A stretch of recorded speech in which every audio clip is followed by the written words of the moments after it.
Every single letter they send us that has a substantive referral is opened by this FBI. Director, just to clarify, how many Americans were arrested regarding January 6th? I know many people spent jail time as a result of January 6th, and you've been doing a deep dive investigation into this. There's a lot of speculation online. We want to know who planted the pipe bomb. Is there anything you can tell us there? And how many people were arrested on January 6th? Too many, and far too many, far too baselessly as a result of a weaponization of justice and a politicization of targeting President Trump's supporters. It was unlawful and improper, and we've been working like we have with the deputy director to unearth that. And as it relates to major investigations of public importance like the pipe bomber, again, I say, stay tuned.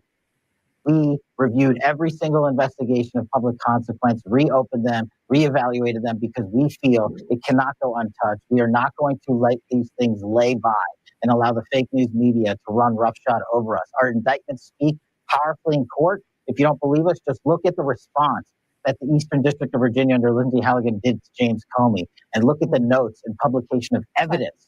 That's the type of material we have, but we have to safeguard our prosecutions because the ultimate accountability is with the verdict in a jury room. Okay, is that 4 and 5? Okay, great. What are your comments to that? Because you're right there. You're right with it all. Well, the most shocking thing to me is that Cash didn't know how many people got arrested, right? Wouldn't you want to know that if you're going to take care of them? The number is 1,583. That's how many people the president pardoned. I was shocked when I heard that. And, you know, we're still getting back from the Justice Department. We're filing the SF-95s, which is a requirement to preserve your right to file the Federal Tort Claims Act claim. We're getting them back from Justice with every kind of spurious excuse for not taking them. Yeah, they claim they needed a wet ink signature. Then they claim that, and this is probably actually in the CFRs, where they needed to have indicia that you had authority to sign on behalf of your clients. But then they will send them back because they did the math on the client's SF-95 and didn't come up to the same number that the client did, and all this kind of stuff. All the statute actually requires is you timely file an SF-95 within 2 years, or its functional equivalent within 2 years of the date of the event complained of. And despite the fact that we certainly gave them adequate notice and more than adequate notice on a lot of these claims, they're still kicking them back. So the answer is that I think the rank and file of at least the Justice Department is still hostile to these claims, and that we don't have any functional change, at least at the rank and file level at DOJ.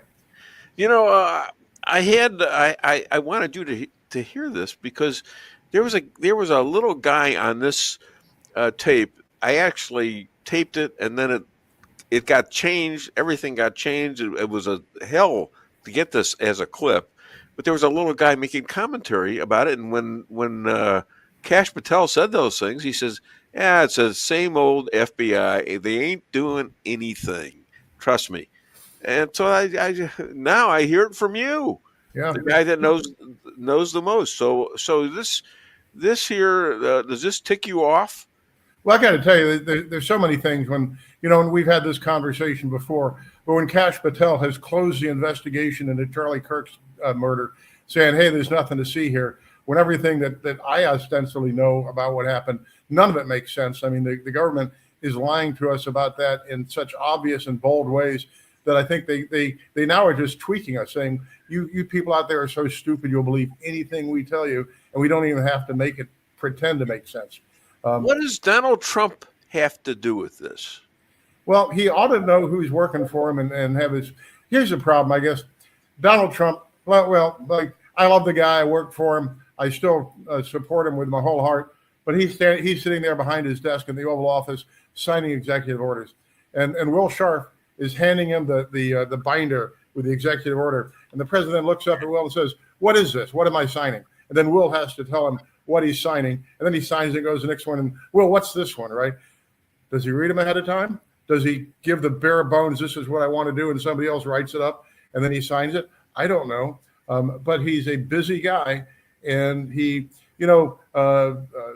Henry Ford, the original Adolphus Bush, a lot of these people that ran big corporations in those days did everything themselves, wrote every check, knew every employee's name, wanted to run everything themselves.